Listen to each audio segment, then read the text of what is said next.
I've spent the past week pretty much just doom scrolling on social media, ignoring all the reading that I am excited to do. TikTok was taken away, it was restored.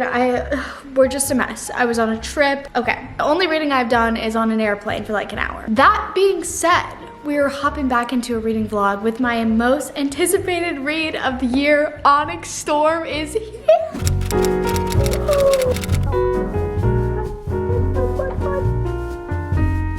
Okay, here's the thing. I was out of town on release day, so I didn't get to go to any release parties.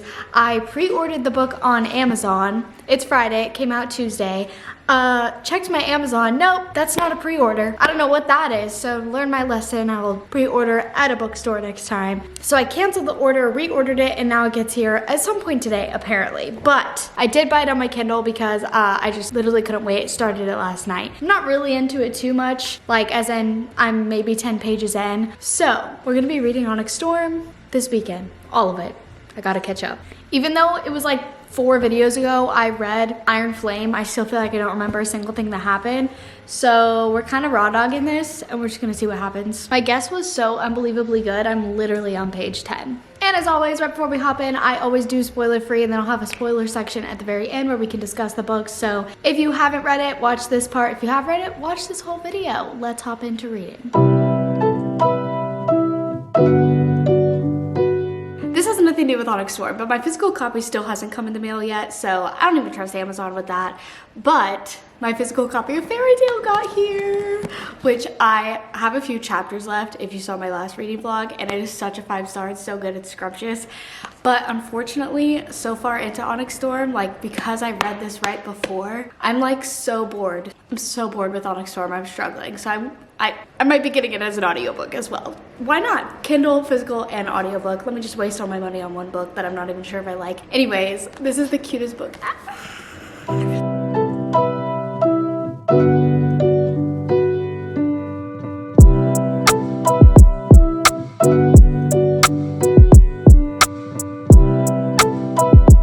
I think it's time for a proper check-in. I'm on page 211. Also, my physical book is supposed to actually get here today, which would be really nice because I'm in the mood to read a physical book, okay? It has taken me this long to be like, okay, I think I like this book. The beginning felt very just like, I don't really know how to explain.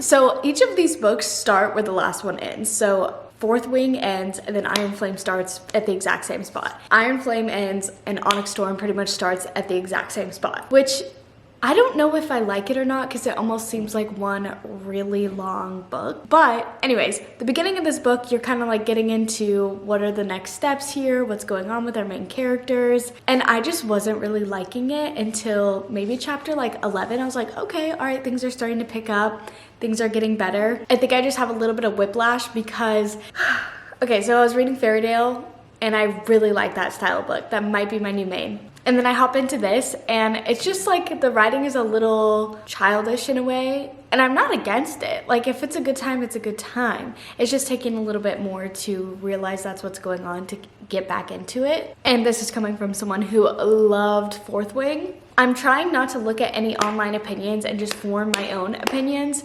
So my own opinion is right off the bat, we're on page 200 something. Like, why did it take me this long to get into the book? That being said, I also heard somebody say that this is a military romance, which is also some of the books that Rebecca writes are military romances. And for some reason, now that I know that, it just isn't doing it for me. Anyways, other than like my complaints, I do want to try to stay positive because I think these books are a good fun time. So I really hope that it starts to pick up more, and I really hope that we get more of like the romance and kind of searching for this. This is non-spoiler, so it's really hard to do a non-spoiler vlog when you're this many books into a series. But I hope we get more into searching for the cure and this element of what could be a part of the cure. But so far it's felt kind of like, okay, battle, we almost died. Oh, nobody died, wow, okay. Now we go back to regular school, whatever. Battle, almost died. Wow, nobody died, okay. Very like non-consequential, I guess. Like nothing with big consequences seem to have happened so far in the book, which I know we're only on page 200. But there is a character redemption arc going on with one of our characters that I'm actually really excited about. And we have a little bit of a element of forbidden love between our two main love interests, which is kind of fun. I just feel like we're still talking about what's gonna happen and like nothing's happened yet. Does that make sense? It's a long book, so fair enough. Let's just keep giving it some time. I'm gonna give it like another 100 pages and then check in. For some reason I have a Kesha song stuck in my head, but I'm hopping in again because look what I got here. Unboxing. I'm in such a good mood. I drank a Celsius at 3 o'clock in the afternoon, and for what? Actually, I know what, it was for a work thing, but anyways. That was really ineffective. It looks like the directions are to do this. Last time I opened a book from Amazon, it ruined the book, so I gotta be careful. Onyx Storm. Oh, upside down. Onyx Storm. Wow, it's such a pretty book. Okay, let's see without the dust cover on it, because I never read with the dust cover on. We are working with this. Tell me why I thought all of them had sprayed edges. I know there was like the Target exclusive, but I thought all of them had sprayed edges at least. Oh well, I'm not someone that honestly cares that much about that stuff, so. Okay, I think I'm on page like 211, I want to say. So once I get my bookmark in there, I am this far into the book.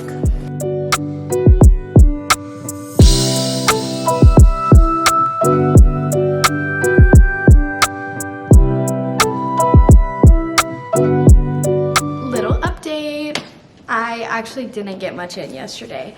I'm on chapter 21, and my Kindle lied to me, told me I was on page 200 something. I was not, so I'm only on page 180.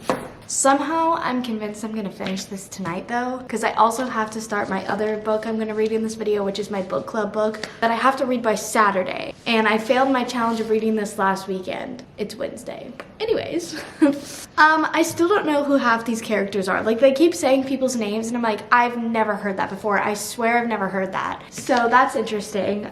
Aurora is the worst character to ever exist. I wish she was never in this book. I still don't even know where she came from. But the story is picking up. I am liking a lot of elements of the story. I still am just not sold on like loving the book. There's some fun parts and then I'm just bored again. I don't really know how to explain. I don't even know what's happening. Where even are we? But I'm still like relatively early in the book. Like, I'm not that far in. But I feel like I should be loving it by now if it was gonna be a book that I really loved.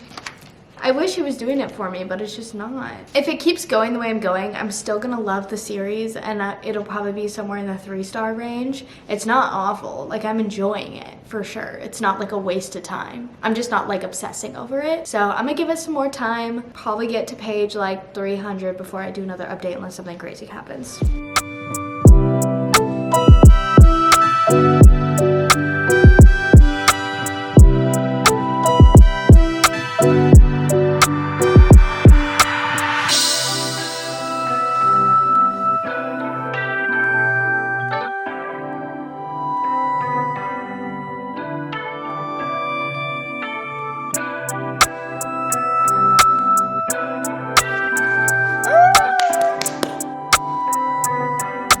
Definitely time for an update. I'm on page 353. That last chapter was so dramatic and heartbreaking, I want to throw up and cry. So this book went from I'm kind of bored, there's like just talking about war and plans and going here and going there, to like they're going to these aisles to try to find something.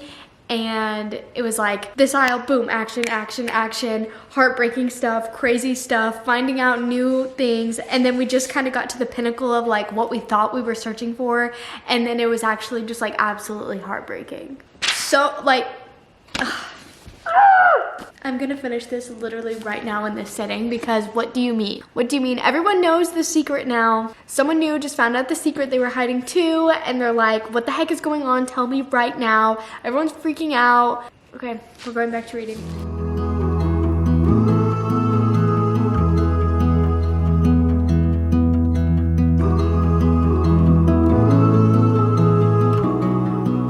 Oh my gosh, they finally talked to each other about that. Okay. All right, I gotta lock in here. I knew it!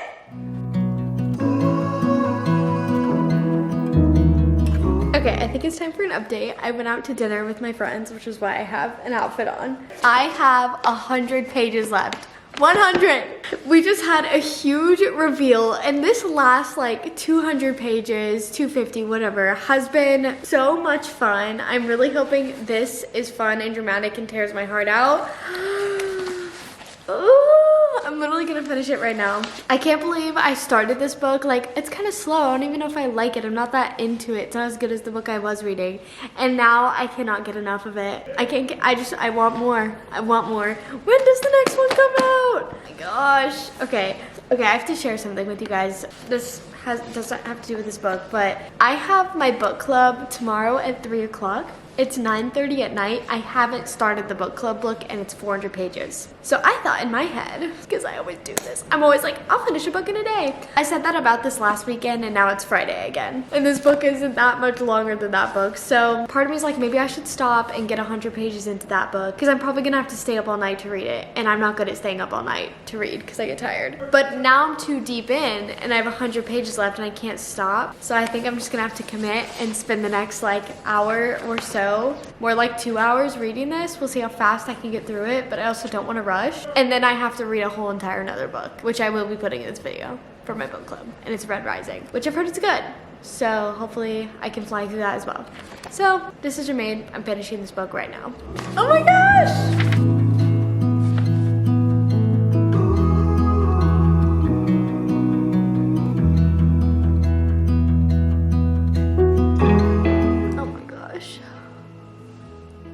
Wow, I wasn't expecting that. Oh my gosh, I don't know if I can do this. Okay.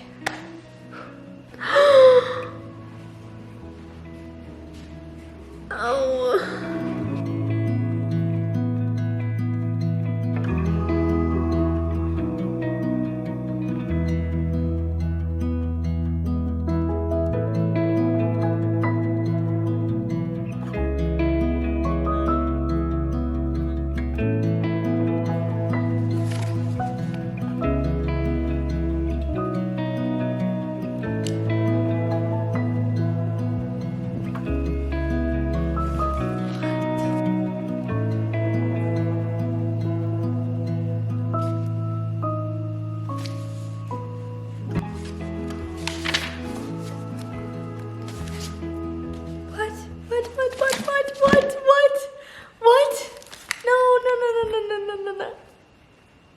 What?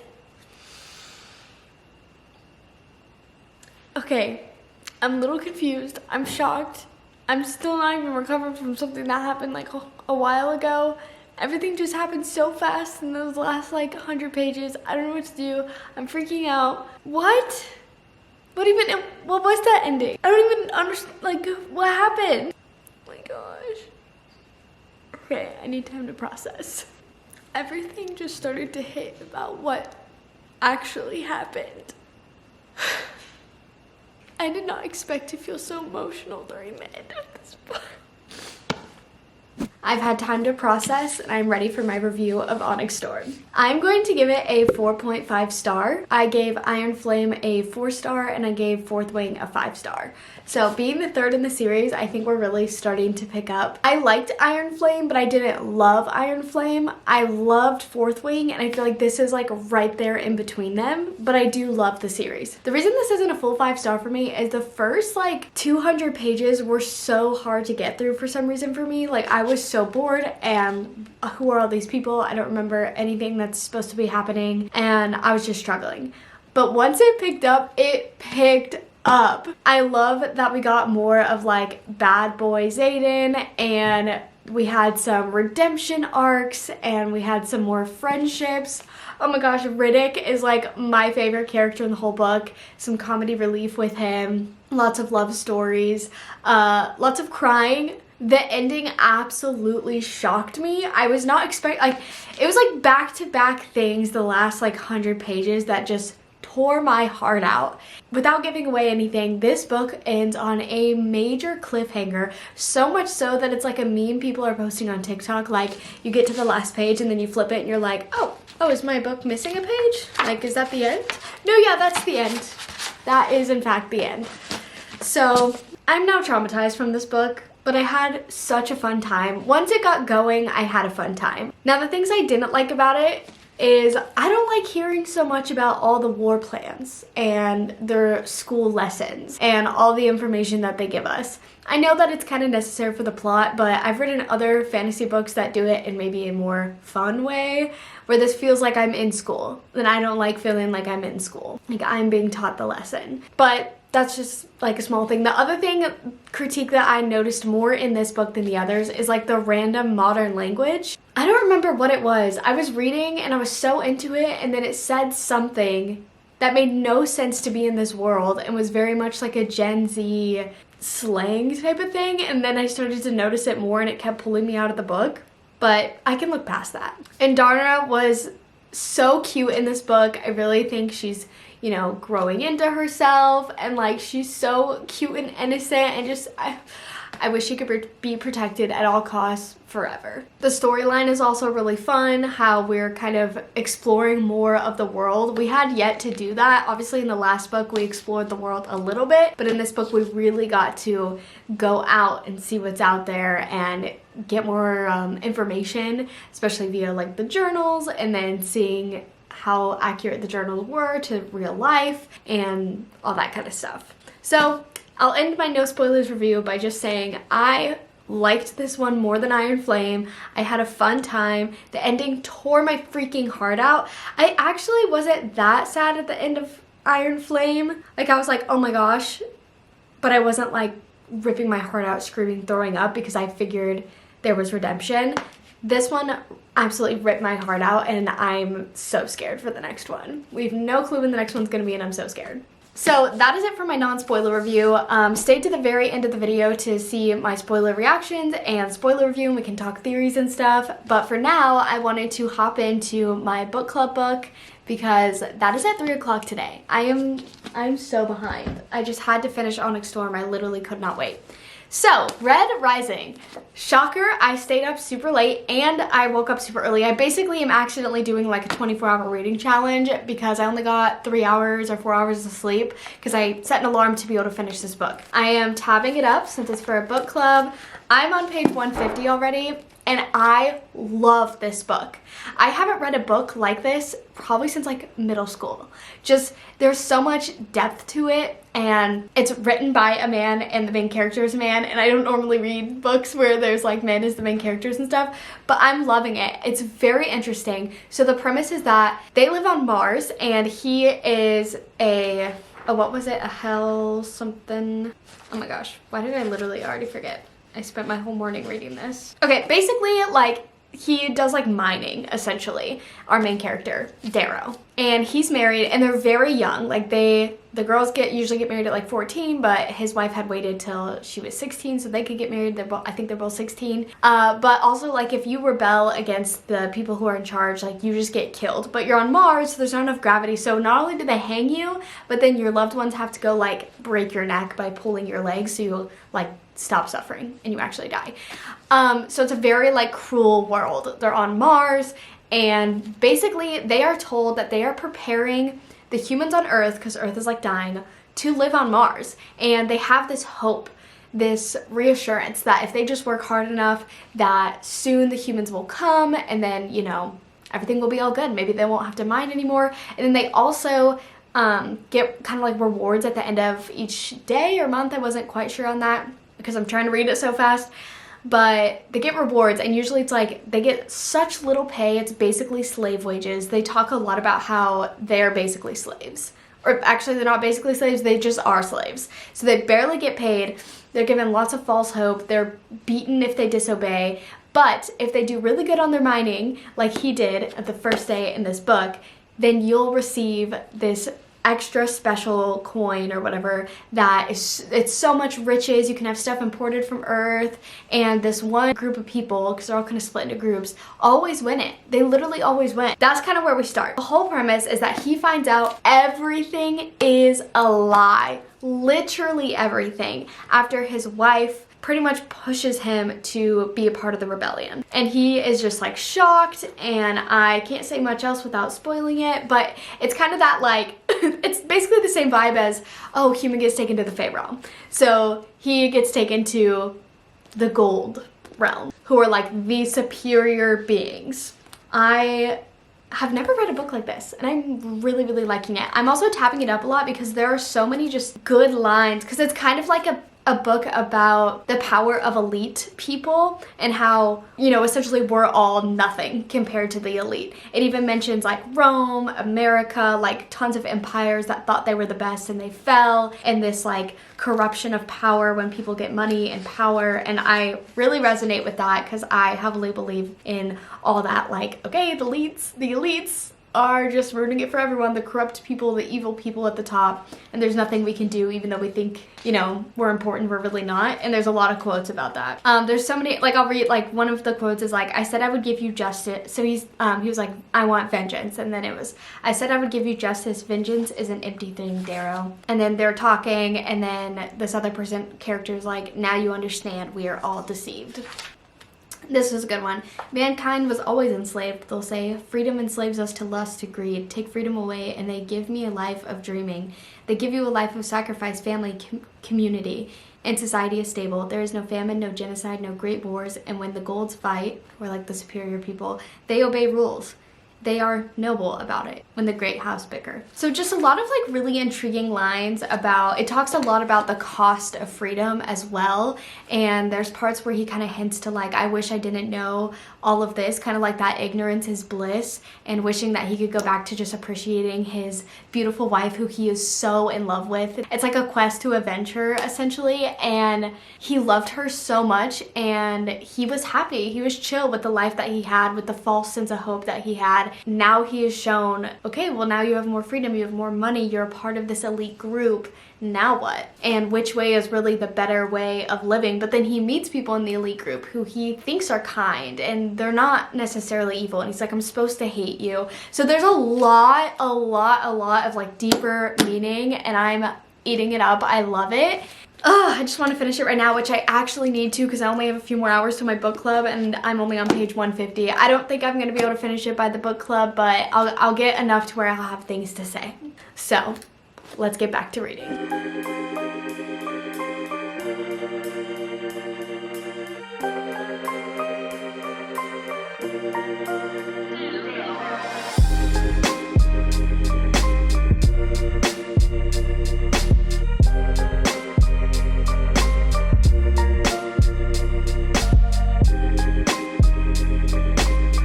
I'm in bed reading. I want to do a quick update because I now have 100 pages left. Yeah, I've read this book in one day, in basically like one sitting. I haven't stopped reading. Even when I was making lunch, I was like reading.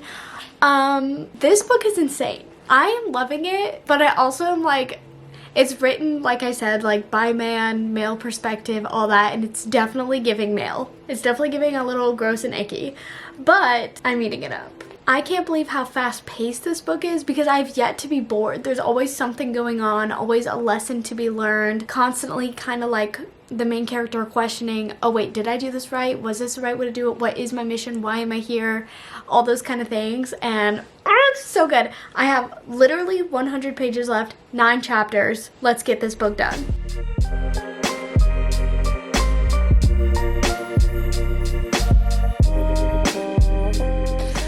Oh my gosh, it's so good. Okay, I got to page 345, so I have about 40 pages left, but our book club is like right now, so the end will probably be spoiled for me, but I can't believe I read all this in like one day. I did start last night, but I only got like 30 pages in. Slept for 3 hours, woke up, read this book. It's really good. Got off the book club call that we had, and it turns out nobody finished the book. So I was rushing to finish it pretty much for no reason, but I'm still glad I did rush to read it because what else was I going to do today anyways, and I'm loving the book. But in our book club, we all just kind of talked about where we were at, what we liked about the book. I read a couple quotes I really liked. We talked about how political the book is and how we really liked the politics of it, and just kind of everything that had to do with the book without actually spoiling it, and talking a lot about Darrow's inner struggles and how he evolves like 12 different times throughout the book and is constantly confronted with challenges that go against like everything he's ever believed. And there's just so much. And then we also were all agreeing that it kind of was giving a little bit of Hunger Games with like the trial and the elites and taking down the elites, that kind of thing. And then we all just like caught up, so it was really fun. And the book club was with me, my brother's fiance, my stepsisters, and my stepmom. So all the girlies in our family, and it was really fun to just catch up. So yeah, now I need to finish the book. I only have like 30 pages left, so I'm like scared but excited.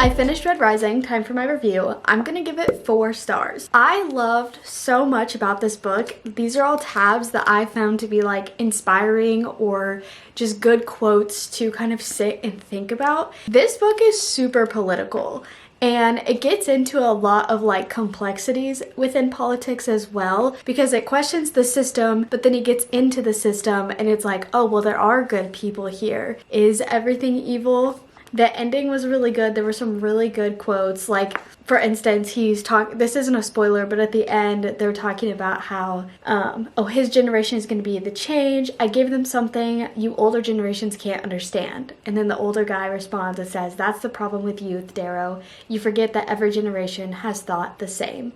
And then he's like, but for my generation, it's true.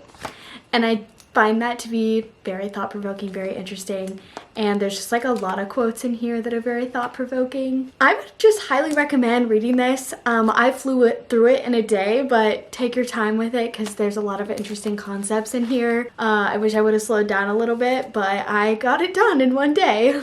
I'm excited to hop more into the series and see how this progresses, because this was just like one tiny little part of this huge journey that Darrow, our main character, is going to go on. And the whole reason he even starts this is because of his love for his wife. And I find that to be beautiful. So yeah, I'd give it 4 stars. The only reason I didn't get that 5-star is because this is written by a man from a man's perspective. Kind of feels like the target audience is men. Not that women won't like it. I liked it. But it talks about like peeing on people a lot, like, oh, they peed on me, to show their superiority, and just like kind of like raunchy talk in that way.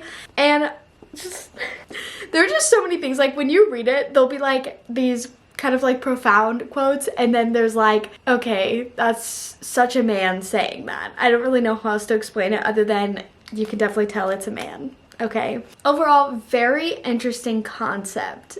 I kept forgetting they're on Mars, which just makes it even more interesting, obviously. But yeah, I would definitely recommend. So that being said, I'm now going to hop over to the Onyx Storm spoiler section of this video. So if you don't want to see those, definitely click off. And if you are clicking off, thank you guys for watching, and I'll see you in my next video. Take it away to the spoilers. Welcome to the spoiler section. So first I want to throw in some clips that I had while I was reading. I just wanted to hop in with my raw reaction to Indarna breaking the connection. I'm already gonna cry again. I've read a lot of books that make me emotional, and nothing has hit me like this does right here. The way that this was described is probably the closest I've ever read in a book to what I would feel like if somebody I really loved like passed away. And maybe that's being dramatic. We're so bonded, we're so connected, we feel like we're part of each other, and then for that to be taken away. And I mean, they refer to it as it could just be a few years and she could come back, but then like, obviously in real life, if someone dies, they would never come back. I don't know why, that just like hit me in that way. I don't know why, it just reminded me, and this is gonna make me cry. Am I about to start my period or something? Because what the heck is going on? I love my husband so much. My biggest fear is to lose him. Like, I seriously feel like he's the best thing that's ever happened to me. And I don't know why, this because I feel like Indarna is like, you know, just so sweet and so precious, and I feel like Violet was so lucky to be with her, and that's like how I feel about my husband, I guess. Or even just, I don't know. Why am I doing this? Oh my gosh, I don't know if I can do this. Okay. My first thoughts, I'm like emotionally distraught. Let me turn my light on. I'm emotionally distraught because it just feels so bad for Violet. She lost Indarna, and then she also lost Xaden. So like literally, all she has left is Taryn. Oh, I'm so scared for the next book now. Okay, I want to throw out a quick theory that I saw on TikTok that I really love. Is that the ring, and this is kind of what I first thought too, the ring has something to do with like some sort of magic. Maybe his soul is in the ring that can be saved, or like it does something to her. I don't know. But I'm like also thinking Imogen erased her memories because like Violet was probably freaking out. Oh my gosh. I'm never gonna recover from this. And my spoiler review. Oh my gosh. The ending? What? I got to the end and like I was like, no way, that's not the end. That doesn't make any sense to be the end. Don't look for me. It's yours now. He's gone. And then what did you do? And then Imogen's like, what you asked me to. Oh my gosh. Okay, I will be honest, the end took me like 10 minutes to kind of grasp, and then I started bawling because I got all the implications of what this really means. But what really got me was in Darna breaking the bond. I lost it. I don't know what that was, but that did to me something I didn't know a book could do to me. I seriously felt like I was Violet, like my heart ripped out. And then how Taryn opens the bond and just lets her completely in, and she just like can't like function. I was freaking out. Okay, so I have a little theory about that with Darna. I think that because she says, oh, I have to go for a few years, or the other dragon says you have to go for a few years, and she goes. And then at the end of the book, she's back. And it's not been very long. So I think that time is different where her 7th dragon kind is, and she's already been there for a few years, because also when she comes back, she doesn't say any like snarky remarks or like adolescent type of things. Like she sounds a little bit more put together. And she also is like, I won't let them burn you. So I've heard 2 theories that either the other dragons of her kind were there and she's referring to them, I won't let them burn you, or something crazy happened. Is someone Venin? Did she do something she's not supposed to do? I don't know. I was thinking about it earlier today and then I already forgot what my theories were about that. But a lot there. Now then, when I thought about the end, that's why I absolutely ripped my heart out, because she lost a dragon bond, and she was like naming like what's the reason to live, and she's like, okay, Taryn and Xaden were like the first 2. Now she's lost Xaden, which we knew was slowly coming, but she doesn't even remember getting to say goodbye. And obviously she asked Imogen to take away her memories, and it's either because it was so painful, or a lot of people are obviously saying she can't know the plan, so her memories need to be erased because there's memory readers and all that kind of stuff. Maybe also Xaden attacked her and it was traumatizing. I don't know. I feel like that's not as likely. It's probably just the memories thing, but oh my gosh. Her second signet being Dreamwalker, I don't know how to feel about that. Like, I kind of called it because I said I thought that she was some sort of mind reader like Xaden is, but I think there's more to it than dreamwalking. And they haven't explained why that would be so dangerous, because it's just a dream, right? So I'm interested to hear more about that. One of my disappointments in this book was we didn't get much of Rhiannon. She just like wasn't really there. She didn't go on the adventure with them. But we got a lot of Riddick, and I absolutely freaking love him. I also will say that for some reason, hearing the other point of views at the end of the book, Rhiannon and Imogen, and hearing their dragons talk, I don't want that. I don't know why it gave me the ick. Like, I only want to hear from Taryn and Darna and then some Sigale. Like, I don't know why, but their dragons gave me the ick. The way that they communicate. Because Taryn's so, like, old and strong and just, he says everything with power. And then I feel like their other dragons are kind of dumb. I don't know if that's just me, unpopular opinion, but that's where I'm at. Okay, so I saw people also talking about how Dane and Sloane are the balance to Xaden and Violet, and that literally ripped my heart out. It's like the commander's child and then the marked one, and the way that they met, the way that their relationship is, just everything is basically Xaden and Violet. And also the fact that they're 2 very powerful, pretty rare signets, and it seems like there's gonna be something there. Loved the Dane redemption arc also. Very thankful for that. Obviously, there's a lot I could say about Onyx Storm, but once it got going, it got going. I loved it. It ripped my heart out. I can't believe we have no clue when the next one will be. It's probably going to be a lot longer than how fast these ones came out. So we also only have 2 more books left, so crazy stuff has to happen. I'm very nervous for the next one, but I just need to sit and appreciate this one for a little bit. And that's my review.